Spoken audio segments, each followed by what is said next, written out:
చేర్చెను నన్ను. ఆ ఇంటికి నువ్వు దీపము, నా కంటికి నువ్వు జీవము. మూసిన తలుపులు తీసి ఆశలు దోసిట పోసి మమతను పంచిన మహనీయుడ నిన్ను ఏమని పిలువను నేను.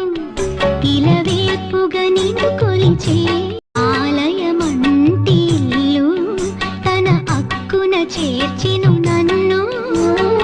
ఆ ఇంటికి నువ్వు దీపము, నా కంటికి నువ్వు జీవము.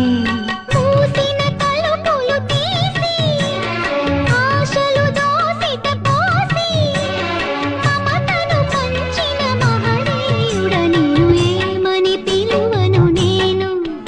ఇలవేపుగా నిన్ను కొలిచే